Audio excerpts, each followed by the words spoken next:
Today on Lightning Bugs. While I had been at Tufts one afternoon, I heard on the air that a whale had washed ashore. I went and saw it.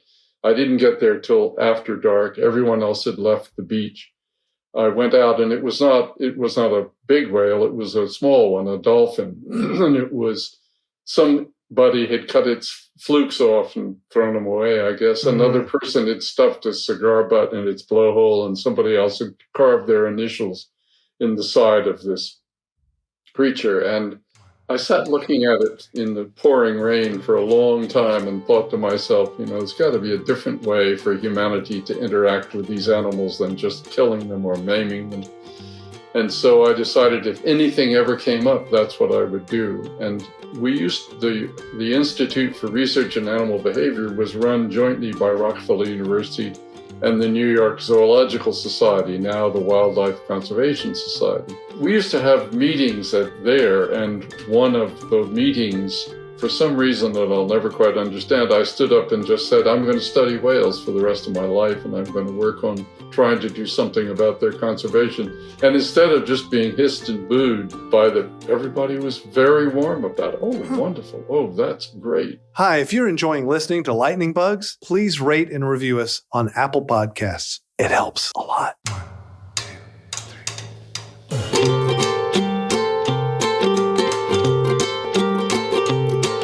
This thing I'm doing, it's basically, it's just looking at creativity in general. And the reason for it is after spending some time advocating for arts funding and arts education, the common denominator is a misconception or a underappreciation of the value of creativity itself and ideas.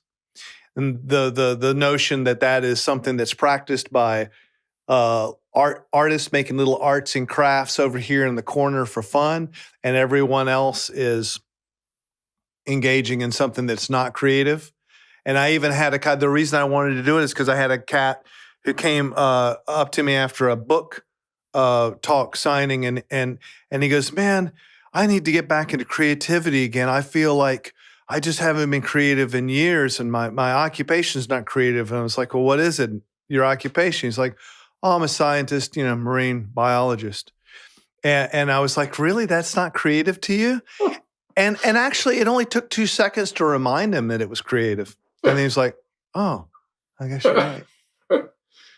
Well, I think that the future of the world, which I otherwise see as just unspeakably bleak, that it is, in fact, that what is most needed now is the arts, the science is very important, and the information that we scientists can collect and get together, that's very important. But in fact, what's most important, I think, is how it is somehow presented in story form or art form or musical form or dance or anything else. And when that's done, then people's hearts are spoken to and they will change, but not until. And the facts, oh yes, they're interesting and they're very important. And I don't underestimate them because I spend my life looking for them. Yeah. But I know that we scientists, we can't make it work. Not alone. We have to have the arts. And I don't think there's anything more important right now than that, because otherwise I have no hope at all.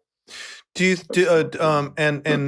you're talking about the arts in terms of just storytelling, persuasion, framing, and informing, like that being a delivery system. Yeah. I just mean, storytelling is, the only, I love, above all things, I love live theater, and I'm married to an actress, as you know. Yeah. And it's the most powerful form, I think, of all. And yes, that makes Shakespeare the ultimate, just incredible. And the fact that, we can leave him behind, it's too much of just one race talking about in very obscure ways. And my feeling is no, it's not. It's the absolute essence of it all. And that's what I hugely value. And I think that without it, there's, I don't see how we will escape our own folly. Right. Do you think, which will be fairly Shakespearean in of itself, Right. sadly. So I guess my tiny mind is going into two directions on this. One is the arts in and of itself being storytelling, and I do a lot of stuff with Americans for the arts, and that's something that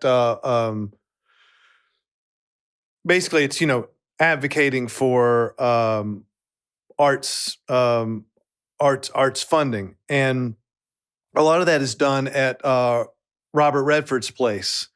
And he always comes in after we've had a lot of panels and just goes, "You guys don't understand. It's all about storytelling. All we have to do is tell the story. You're making it way too complicated." And it's nice to have that voice, but he does that every single year.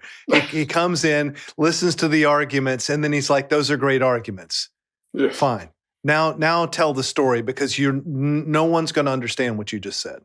Well, that's exactly what you have just said, far better than I had. That expresses how I feel about it. I think he's absolutely right. Yeah. And he's right from the experience of having been in theater and then advocating for all kinds of things for most of his career. And I suppose he probably stepped up to the mic for maybe a decade and tried to make his case. And then Yes. he probably then realized that a simple story that's so true that hits the heart changes the mind. And I think that's an interesting Well, after all, we evolved to spend all of the time that we weren't either hunting, eating, and eventually, but very late in our existence, gardening. We spent our time sitting in a circle around a fire trying to keep warm and telling stories. Yeah. And that's what the human mind knows best how to do. And that's what it was adapted to do. And so I think it's spectacularly important. And it's completely underestimated, as far as I can see, by almost everybody, Yeah. including writers even. Yeah. No, I agree. I think so. And because a writer is in a business, and that business is probably, there's a lot of supply and demand going on in the back of the mind, thinking, God, I've written one more story. You think anyone needs another story? Anyone need this? I got another story. They're hawking their wares. And that's a different perspective, right? Very good, yes. Yeah. So, I'll tie this in too with I talked to a primatologist or an anthropologist named Augustine Fuentes, and he's at Princeton, and he wrote a book called The Creative Spark, and it's basically pretty good. It's a good human evolution book for dummies for people like me to go, oh yeah, that's a hominid, and also. It's one of the best cases for ideas and evolution of the human species and survival having always hinged on ideas and communication and art. Fascinating. Good. Yeah, and Wonderful. it makes me think. And the reason I was many reasons. I mean, I actually have 4. I'm not an interviewer, and I'm interviewing someone who won an Emmy on being interviewed, which I think is amazing. High five. Very good, very good. But I would have 4 of these. I mean, or at least 3. Like I would talk to you about, and I'll just let you in on this because within maybe 45 minutes, I want to make sure that we touch on these. Creativity in humans, that's one thing. Creativity in animals. Very interested in that because of the obvious, whale communication, whale songs, and then just on its own whale song form. Because I'm a big stickler for form as a musician and a writer and a composer, for reasons that people probably don't normally think about. So when I'm reading some of these whale, in fact, let's just start there. When I'm reading some of these whale whale themes and song structures, it's incredible to me that there's an AAAB form that they start with. Yeah. This all looks very much like, and I don't know if if this is yours or you're familiar with it, but this is Whale Trust Maui. Am I on a site that is? That's a wonderful site. Yes, that is a guy named who I was on his committee when he was getting his PhD. Sometime back in the early Pleistocene, I think, and it was a long time ago. But anyway, he's absolutely Jim Darling. His name is, and he's absolutely tops. He's just superb, and he'll be probably the senior author. If not the senior author, it's one of his person working with him, I think. Does that so? I mean, when I look at the way that they've got these themes organized for humpback song structure, what I see is a verse, an altered verse, maybe a guitar solo, a bridge, and then let's take this out. Except it doesn't look like it goes out with a bang, the way that a Broadway song goes. How do these typically end? They don't. They circle back around to the beginning and Cuban start music over again. And they're such a long song, and so average length would be somewhere around 12 minutes or longer or shorter. Yeah. It's so long that by the time they get to the beginning, it's all very familiar, sort of, kind of, but not really. And the way I figured it out was just I rigged it up so that it would wake me in the mornings. I had a turntable. This is very old, and as it started, it would wake me in the morning, and then I'd hear the whole thing before I got out of bed. Wow! And it was perfectly clear that this was. Eventually, I realized, my God, this animal is repeating itself. But it took me. And that's I not must something have that listened people to had it, understood prior to that. Had anyone ever told you that, or did you read No. that? That was a discovery. And then I lent the copy of the tape to Scott McVeigh, and Scott took it home, and he, without telling me he was going to do it, which was faintly annoying, but anyway, he made a sound spectrogram of the whole thing.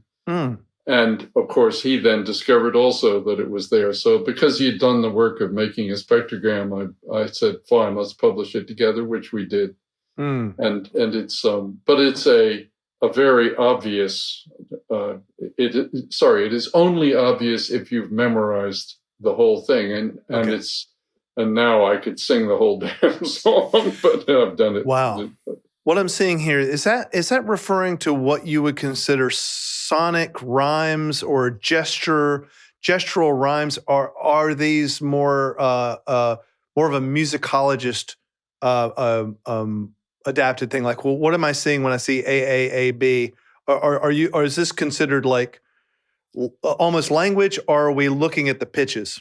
No, you're looking at what I call phrases, I think. Okay. I don't have it in front of me, so I'm not sure which one you're referring to. But the element that sounds continuous to the human ear, whether it's whoop or whoop or brrr, a long thing like that, that sort of element is I call a unit.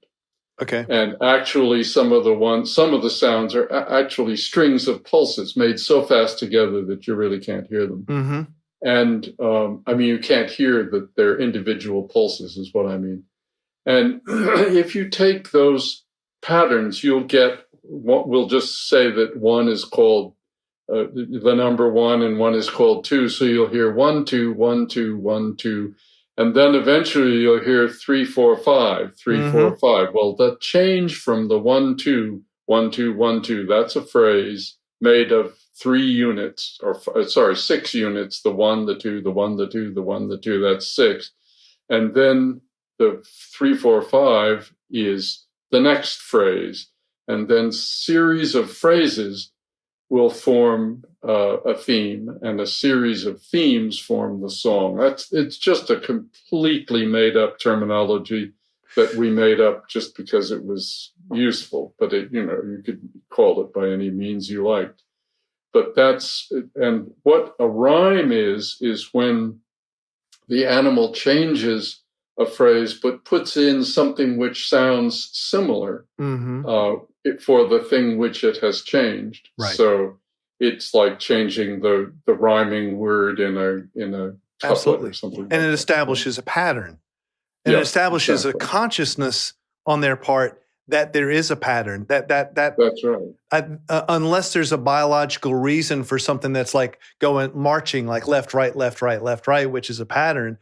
Yep. It strikes me as a very conscious learned thing. That's what you believe, yeah? That's right. But the other neat thing about it is that humans and whales, or the human lineage, what led up to people. People, as you know, Homo sapiens is somewhere between 150 and 300,000 years old, depending on whose papers you read. Yeah.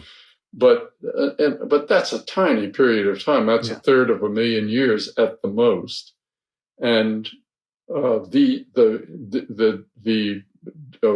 tracing of whales back to animals that lived on land, that's 60 million years. Right. So that's rather more than we've been around, like 180 times at least as more than we've been around. And so it's just, the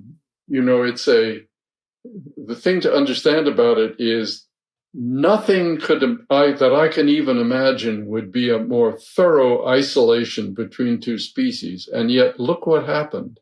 They came out with sonata form, and we came out with sonata form. And no bloody way that we could have, before that was invented, that we could have in some way heard them. Well, we might have heard them in the water, but I doubt very much that there were people swimming around whales in the water then. And you can't hear them all that far away. No, and 15 minutes, like a 12 to 15 minute song, is a long time for our brains to try to take in an abstract form, like exactly right. Yeah. That's hard to do. I mean, it'd be another thing if they were singing Old MacDonald Had a Farm, you could recognize it. But like I've been underwater listening to them, and it sounds like there's some kind of odd cattle that you're attached to by a string, a can, and you're listening to them next door. Like it's just so bizarre to me. But Ben, that's not a very complimentary version of what the songs are like. Let me tell you why that probably comes in your mind. Is because you're hearing them in shallow water, where you're swimming. If you're doing it in Hawaii, for example, yes, that's right, Maui. And when they're in deep water, it's utterly beautiful, utterly haunting stuff. I mean, just amazing. Well, what you've recorded is definitely different than what I've heard. But what I've heard, and the reason I don't like water. I like walking on land. A mountain is further away from it. Like I'm good with that. But I just couldn't hold my breath long enough to keep listening. I just kept going down, listening, popping up, going down and listening because one, it sounded so familiar. Like that was the crazy thing to me, was the familiar warm feeling, even though I didn't describe it and I wasn't listening to it in the proper theater. I was listening to it backstage. But man, it's like animals, it's like walking past a farm or something.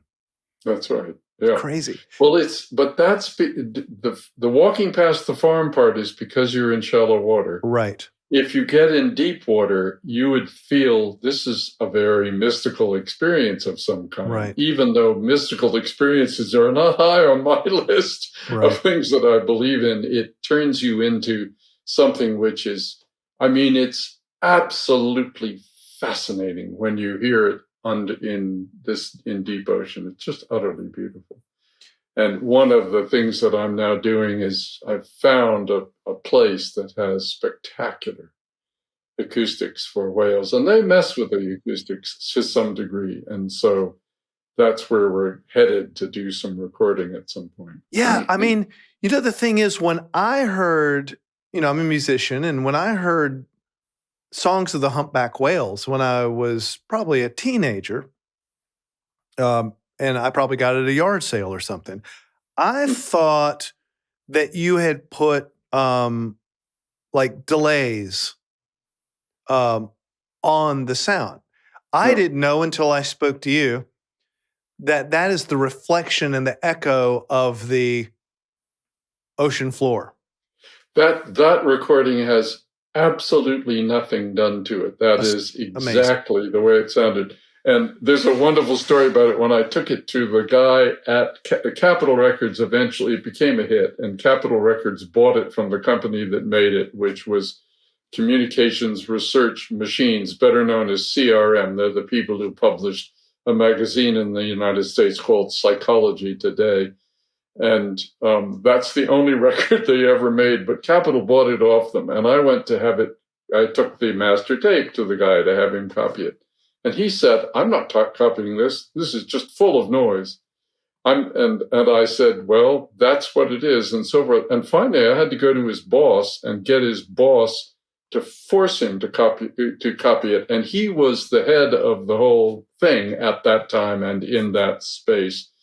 And it was lovely to think that as time went on, I knew that he would have had to go back and make quite a few copies of that tape because it became a hit, which was really, anyway. Huge hit. What's the basic sequence that led you from whatever you were doing at the time to put everything down and to chase whales and take an interest in whales? Give me just a little timeline of that so the Sure. kiddies can understand who they're hearing from. Well, I did a PhD on owls showing that they could locate prey in total darkness based just on hearing, and they have a whole series of absolutely groovy, means of improving their chances of getting at least one toe one claw into a mouse.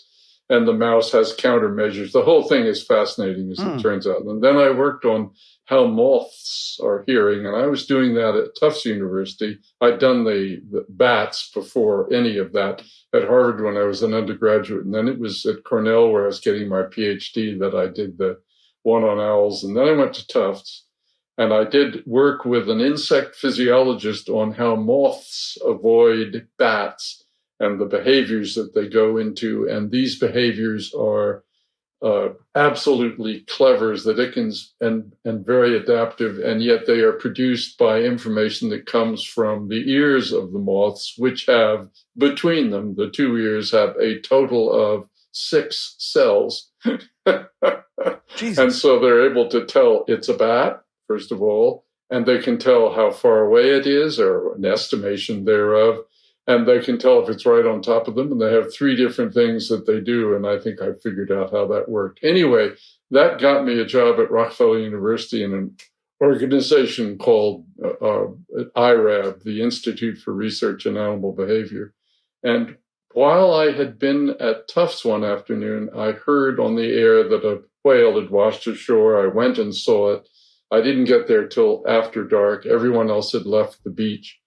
I went out, and it was not a big whale. It was a small one, a dolphin. And it was, somebody had cut its flukes off and thrown them away, I guess. Another person had stuffed a cigar butt in its blowhole, and somebody else had carved their initials in the side of this creature. And I sat looking at it in the pouring rain for a long time and thought to myself, there's got to be a different way for humanity to interact with these animals than just killing them or maiming them. And so I decided if anything ever came up, that's what I would do. And we used the Institute for Research in Animal Behavior was run jointly by Rockefeller University and the New York Zoological Society, now the Wildlife Conservation Society. And that was basically the $2 word for the Bronx Zoo and the New York Aquarium and all the other zoos around New York. And we used to have meetings there. And one of the meetings, for some reason that I'll never quite understand, I stood up and just said, I'm going to study whales for the rest of my life, and I'm going to work on trying to do something about their conservation. And instead of just being hissed and booed, everybody was very warm about it. Oh, wonderful. Oh, that's great. And so I stopped working at that point on moths and owls and bats, and I started working on whales. And the common thing about them all is that, well, except for the whales, they're all animals that, all of them depend on sound, but except for whales, the bats and the owls and the moths. As a friend of mine who was introducing me one time said, you can see Payne has gone from one fly-by-night organism to another. Anyway, that was my history. Wow. And you said you found yourself standing up and saying, I'm just going to move over to Team Whale. Yes. Was that, you make it sound like like it happened in a flash, and you didn't expect to be hearing yourself say that. I'm sort of just interested in that. Yeah. Well, I knew I wanted to do it, but I hadn't thought how I would do it, or even that I would do it in that crowd at that time or anything else. Everybody could make comments at the end of these meetings, and that was my comment. And people liked it. And deeply to the credit of the then New York Zoological Society, now Wildlife Conservation Society, that they really supported it. When was that? It was 1966, I guess. Okay. That's the year I was born. You're just boasting. Oh, no. You're such a young guy. No, I think the opposite. I was kind of proud of myself. I remember the 60s.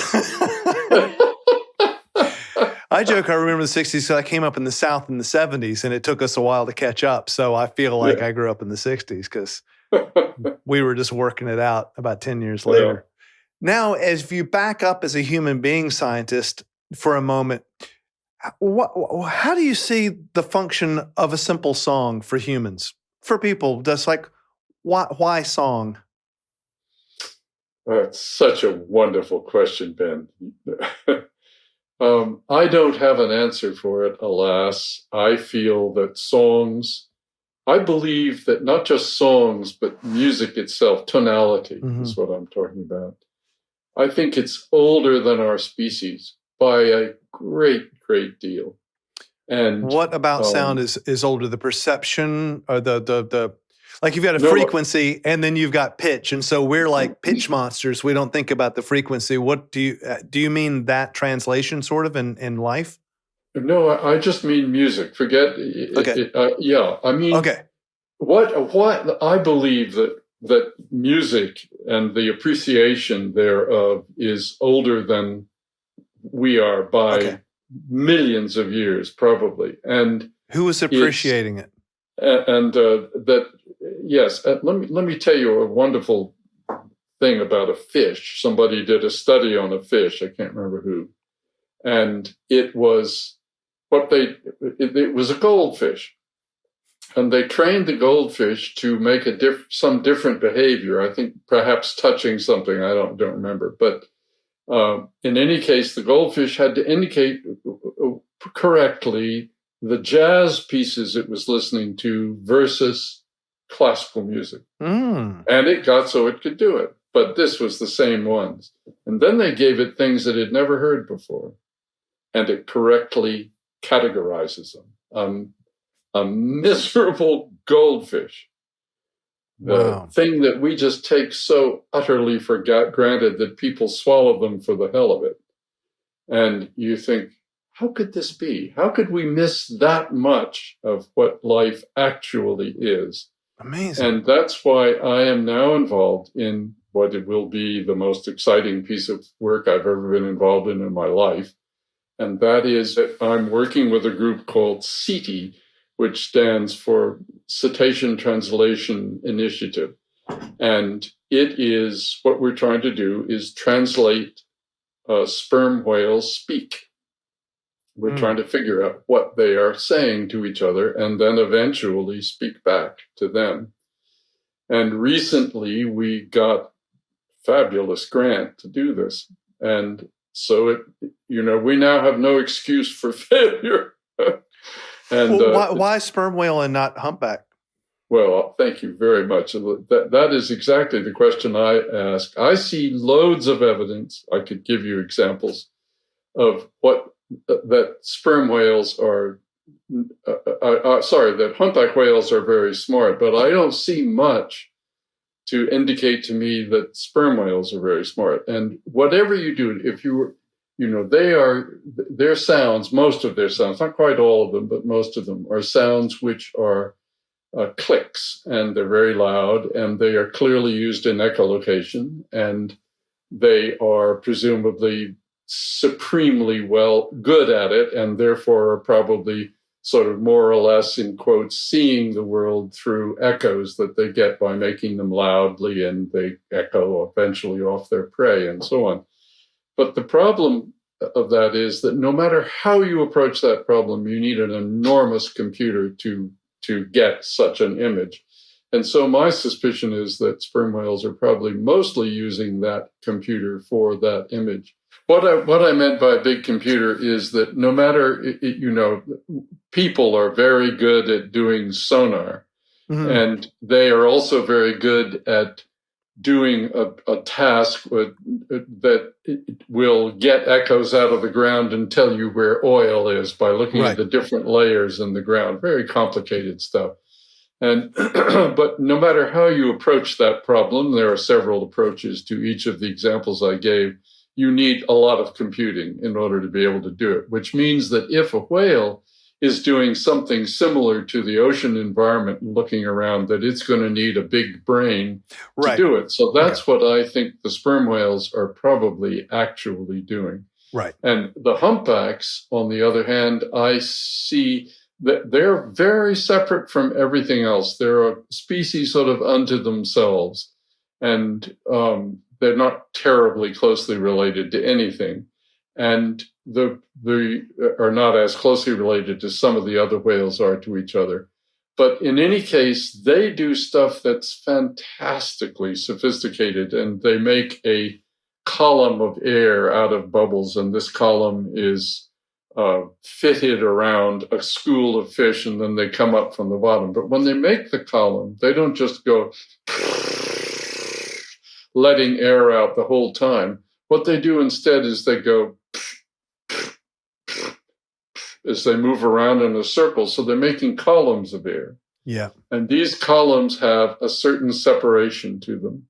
And the bubbles that are in them are of every size, little tiny, tiny ones that may take, half an hour to get to the surface, but other big ones that go very fast. And I have evidence that what they're actually doing is selecting the appropriate size of bubble to be able to make the distance between large bubbles be the same as the distance between the columns. And then when they are hunting for fish, they separate the columns more widely. And when they're hunting for something much smaller like krill, they separate the columns very narrowly. They're making they're weaving finer nets. So they're actually, not only are they using a tool, these bubble nets, they're using bubble nets of different mesh to hunt for a bit different species. Now, and am I crazy, or has there been have people noticed I think it was in Alaska, this, I don't know what you call it, this technique, and then one whale that was actually emitting sound in order to rope, like, so you've got like a cheerleader or a scare whale, sergeant whale. Yeah, you're right. This is the work of a guy named Fred Sharp, who's done just beautiful stuff on this whole problem. And what he shows is that I was on his committee too. I've had a life of committees at times, but what he showed very beautifully is that somebody is driving all the way around the group, however big it is. If it's 21 whales, then it's 21 whales, and they're steaming all the way around it and the fish, screaming, and the scream goes like this, just deafening. Yeah. And the fish all huddle together. Just what the whale wants. It wants them in a ball that it can get its whole mouth around as it comes up from the bottom.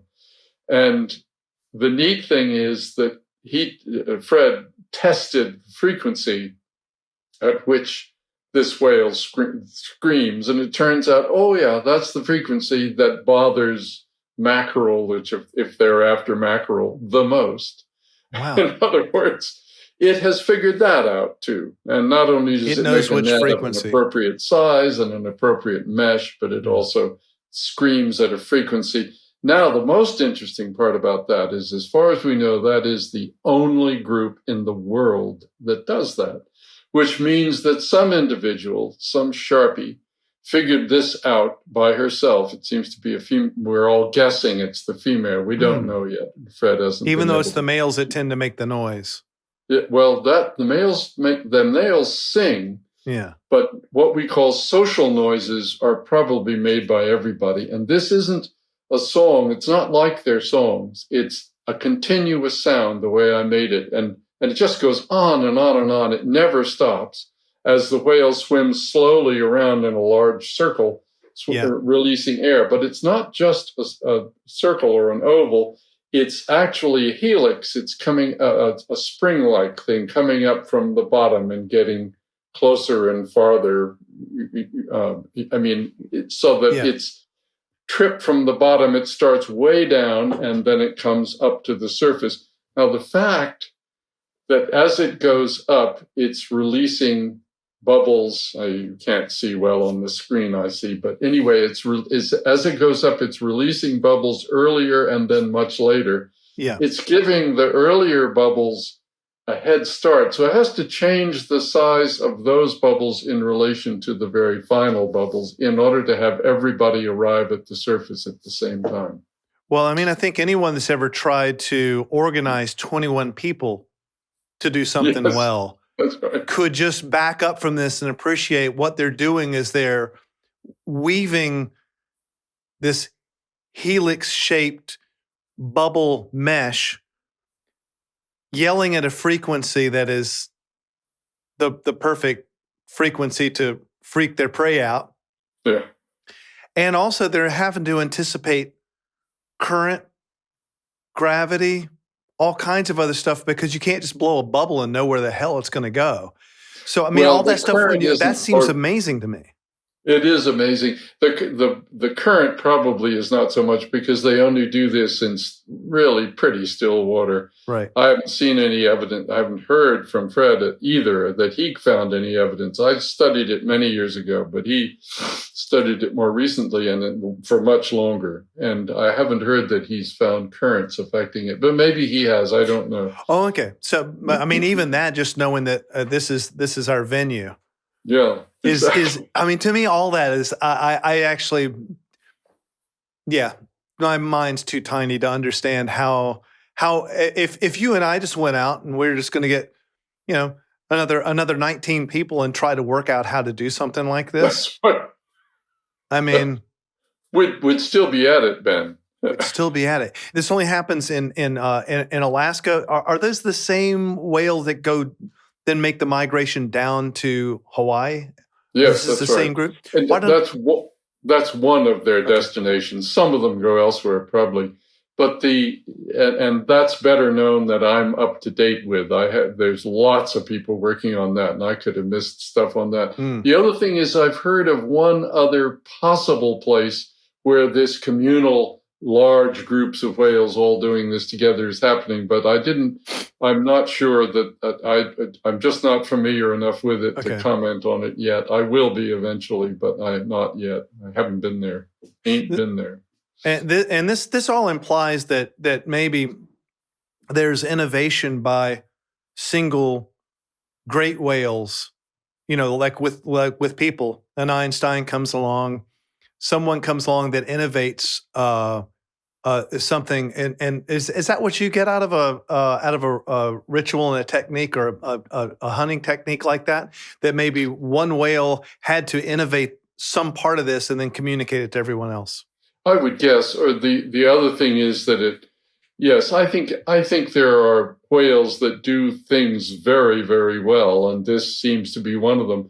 And I suppose that if your job was to swim a slow circle, releasing air at such a rate that the same size bubbles arrived at this, let me just clarify one thing I said before. When the bubbles come to the surface, the early ones, there are a lot that get there first. But what I think the whale is maximizing for is the same size of bubble coming up at the same moment that size of bubble is coming up from the later part of the blow. So that in other words, it's selecting size at that point right at the surface, at the very surface, Brett. there are some big bubbles that come up very quickly, and you see evidence of the net slowly forming around you. It's a little bit like watching the trail of an airplane, and when it starts to expand and then start to look like a cloud. Yes, that's right. what it reminds me of. That sort of thing. Well, except this, it's if you could release one big bubble underwater, it would rise very fast. If you release little teeny ones, they would rise very slowly. The reason is, you want the scientific explanation? No, yeah, absolutely. The reason is that the surface area of the little bubble in relation to its volume, the volume is what floats it, and its surface area is the drag on it. Okay. And that ratio is very high. In other words, the surface area is a big deal. Whereas you get to a great big bubble, it has much smaller surface area in relation to its volume. So the buoyancy, therefore, overcomes the resistance going up much faster in a big bubble than the tiny buoyancy of this tiny little speck overcomes the buoyancy. You kind of think it was the opposite, just as a as your average idiot. I think like aerodynamics. And I think this would be hydrodynamics. You would think of something that cuts through that was smaller. You would think that would be the faster one. Go back to music predating people. Yes. So I always figured that music certainly would have been one of the first almost forms of metaphor for people. It just makes too much sense. There's too many things that you can ascertain with one ear laying in bed about something that's happening in the alley behind your house. The storytelling involved in a couple of sonic movements, or just the fact that I was talking. Do you happen to know Susan Rogers? Oh, I've heard her name. I don't think I've met her, no. Yeah, she's great. She was a music producer for years and years, and then she dropped that, got her doctorate in some kind of neurology, and now she teaches. Yes. And we were just as musician and her as musician scientist, just blown away by the mystery of how you can strike a violin for one note. And inside that note, the right person could probably even tell you where they studied. Like what era they came up in. Are they angry? Are they impatient? Are they happy with their bow? I mean, all kinds of things, these sonic stories that you can get out of something that you can unzip like a sonic zip file blows me away. But it requires an audience that understands too. So when I hear you say goldfish and let's go back millions of years of music, it makes me wonder what they're hearing and who hears like what. For instance, the humpback whale, in its environment, it's hearing all those beautiful echoes, right? It's hearing that reflection off the sea.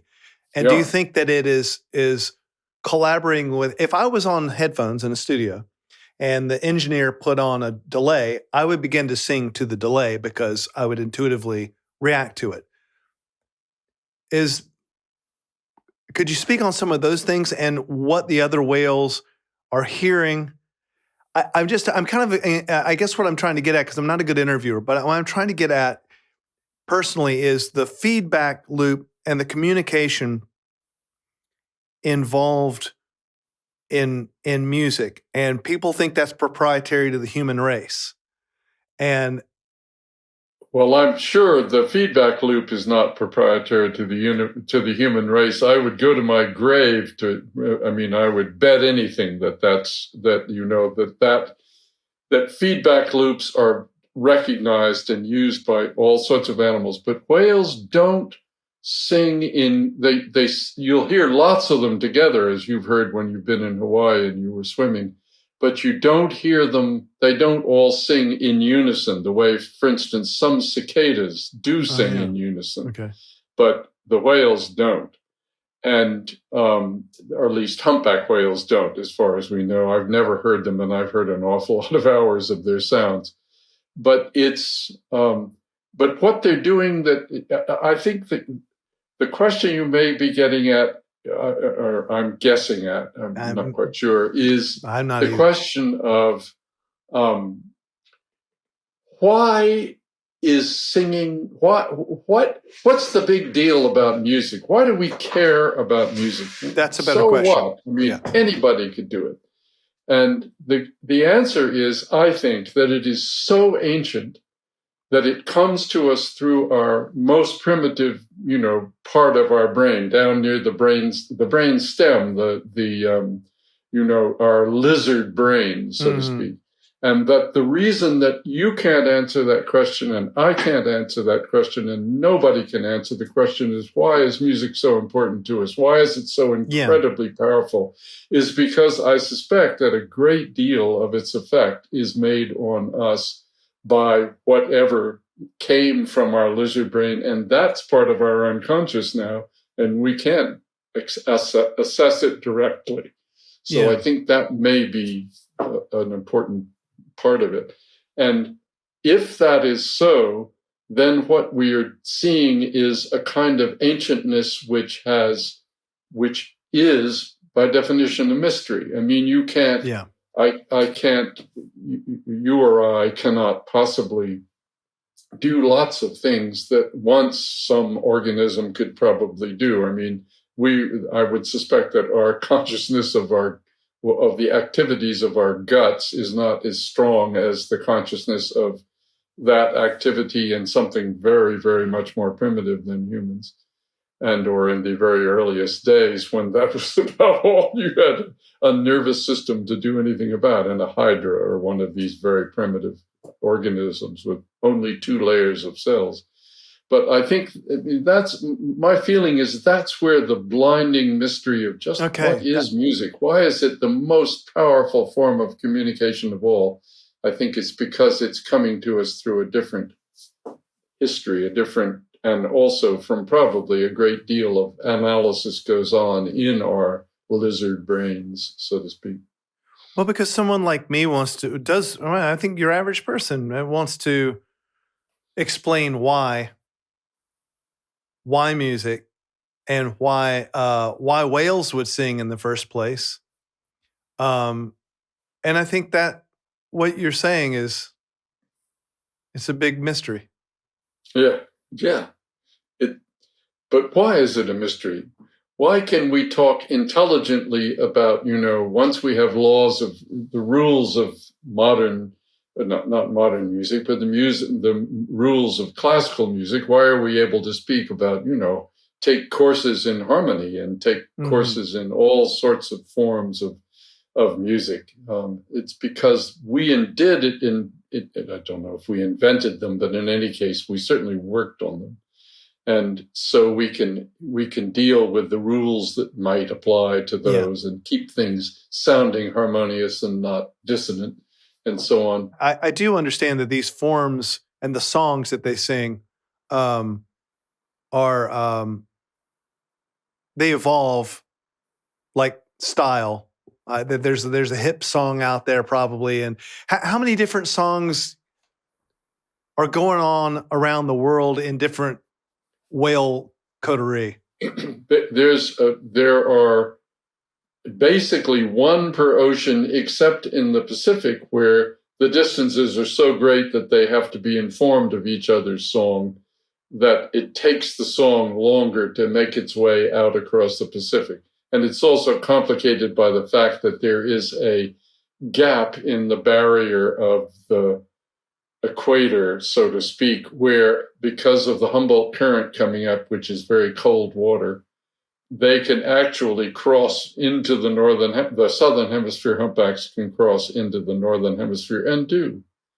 And so it's, that complicates the song, I think. But in any case, there's basically, since there are 3 oceans, both north and south, it would be 6 different songs minimum, but it's probably closer to 8, I think. Do those songs? They're all evolving independently of each other. I mean, that was my next question. Is there anything in common with them at all, or with their trends? Well, Ben, the weirdest thing of all is you don't have to hear more than one sound, or, well, if of the very, very shortest sounds, you might have to hear 3 or 4 to know it's a humpback whale. Just immediately know it's a humpback whale. It's the structure of it, the timbre of its notes is such a giveaway that you immediately, it's a humpback, no question about it. And you're not doubting it or wondering if you've got it right. You just damn well know it is. Even when you're hearing songs that you've never heard before, you still know it's their voice. You still know it's a humpback. Has there ever been any cases of taking one from one ocean, either for the reason that it needed to be tended to medically or something, and then dropped in a completely different ocean? No, people have proposed doing that. Seems a little cruel. The reason they've proposed it, one of the reasons they've proposed it, is that we did bring to extinction one population of whales, of large whales, baleen whales, and that is the gray whale in the North Atlantic. But now that the Northwest Passage is being less covered by ice every year, or is lightly enough covered by ice so that a whale can find enough breathing holes in it, there was recently a gray whale found in the eastern Mediterranean near Israel. And it had somehow found its way wrongly in the wrong direction and then all the way down the east coast of the Atlantic, I suppose, until it came to the Mediterranean, went in there and ended up near Israel, which is just wild. And there are others, occasional gray whales have been found, but way up in the Arctic somewhere, but off to in the wrong place. The ones that survived are the ones that got lost, the ones with bad sense of direction.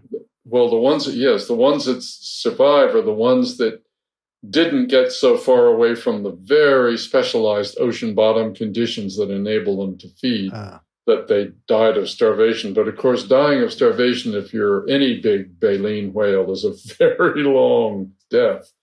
I mean, it takes months, years, probably. Wow.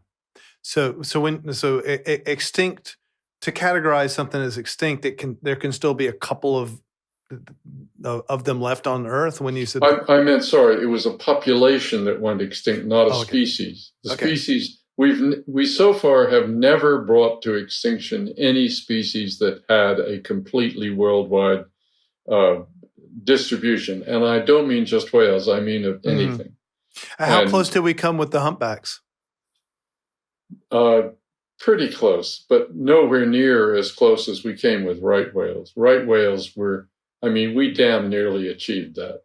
And that would be, if you're looking for the world's biggest mistakes, that could certainly be one of the entrants to be one of those mistakes. Wow. And we haven't yet done it, but anyway, we'll do it soon, I'm sure. What do you think when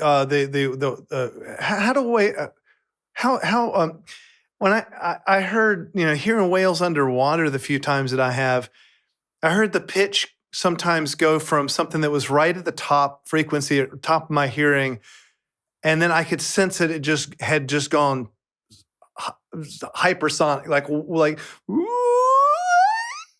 and it sounded like a TV set, and then it was gone.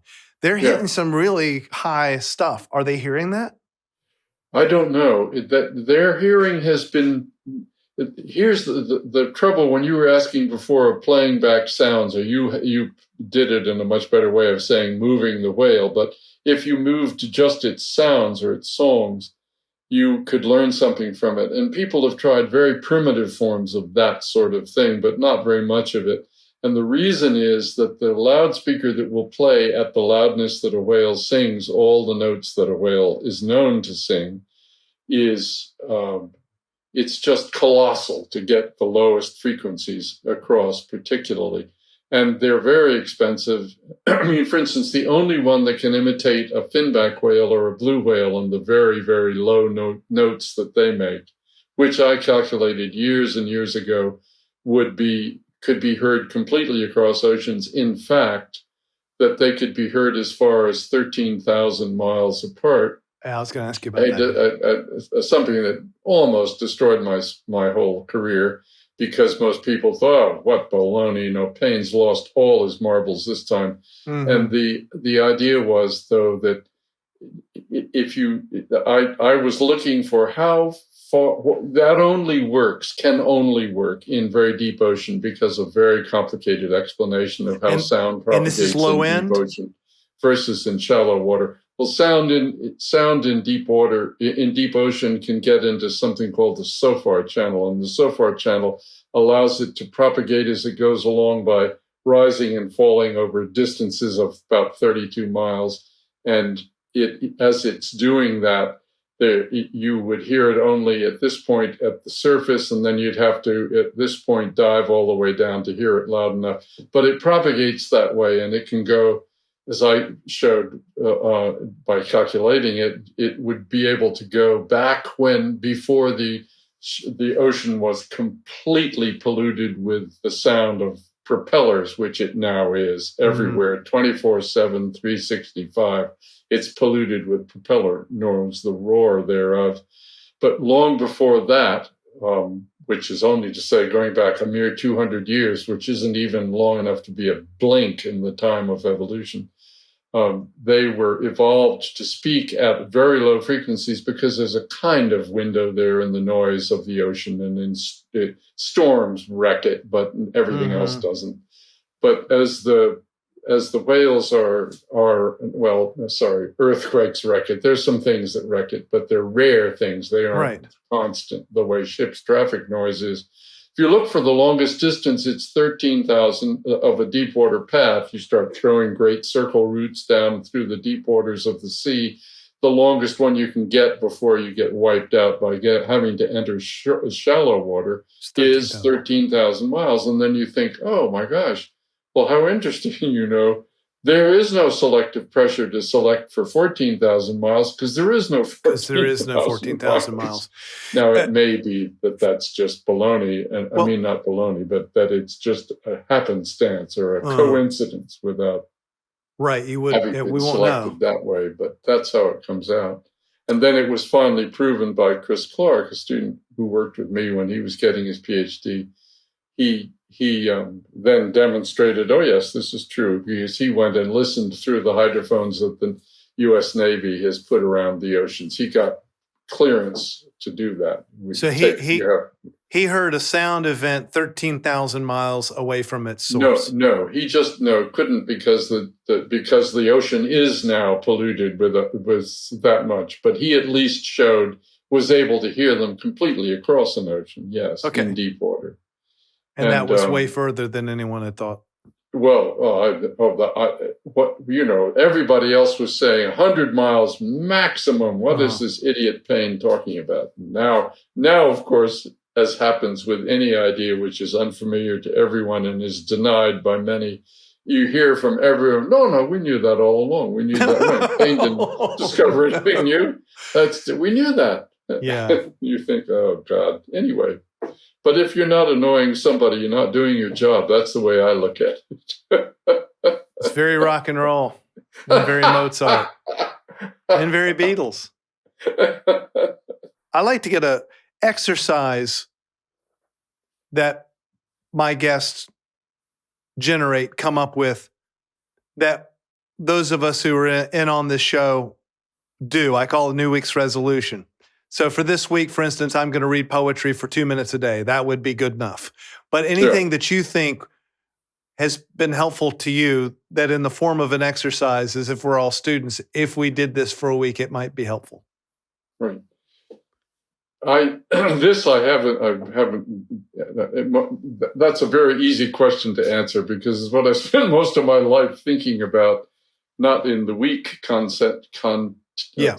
text, but in fact, in general, there is nothing that humanity faces that has any importance at all compared to the importance of maintaining a diversity of life on Earth, because we are, if you ask what is the most important question, what is the most important discovery in science of the last 100 years, and my feeling is it's not, or not, excuse me, the question should be, what is the most consequential discovery of the last 100 years? And it's not, I don't think it's E equals MC squared. I don't think it's plate tectonics. I don't think it's, computer programs or going to space or putting a man on the moon. All of these things are important, wonderful, exciting, but I don't think they are as consequential as the discovery, which is that what we are utterly dependent on in our lives is a whole suite of other species, and we can't even name them. We don't know what they are.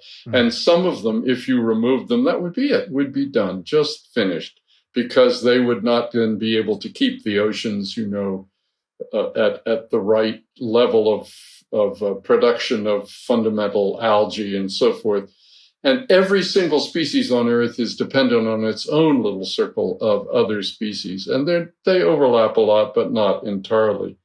And so that is what matters most, is that we preserve life on Earth in all its forms. And so anything you do in any week, not just this, but all others, that will have the biggest impact will be anything which helps to protect life in all its forms. And if we fail big enough and with enough species, we're finished, we're done. And if that happens, I think it will happen probably in the next few hundred years, or maybe even less. And that will make us one of what I would claim to be the most unsuccessful species that's ever inhabited the Earth, because most species last at least 1 million years and sometimes much longer. We won't come near it, nowhere near it. And so I think that to me is what one should focus on, is how can I do anything, whatever it is that I do, everything that I do, how can it in some way affect saving species, all species, not just the ones that we like to eat. Is there a place which you would send people, either by way of the internet or by reading or by action? Yeah, there are any number of websites will show you, what's going on in that context. A group that does it very well for a general audience is the National Resources Defense Council, the NRDC, and they have wonderful stuff. Sea Shepherd does a good job when talking about the oceans as well. And those, yes, they are very focused, but this is what's needed. If humanity is to have any chance at all of, getting out of the predicament we've put ourselves in, I think that's the sort of information, and any of it that appeals to anyone, which comes from any such sources, would be important. That's the biggest, that's the biggest answer I've ever gotten on that one. Oh, sorry about that. No. That's I think that's amazing. And lastly, our song. I know you've done. You've put out an album or 2 albums of whale songs, right? Did you do 2 on Capitol? Yeah. 3. Yeah. And then of course, Paul Winter made music out of the whales. I don't want to. I want to do something different.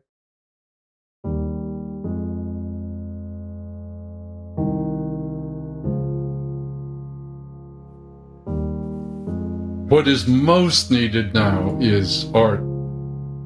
I mean, the science is very important, and the information that we scientists can collect and get together, that's very important. But in fact, what's most important, I think, is how it is somehow presented in story form or art form or musical form or dance or anything else.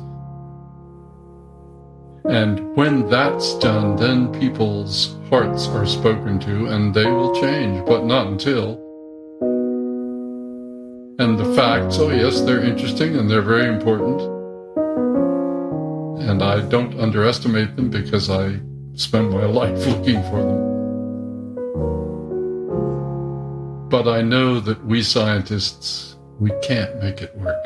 Not alone. We have to have the arts. And I don't think there's anything more important right now than that, because otherwise I have no hope at all.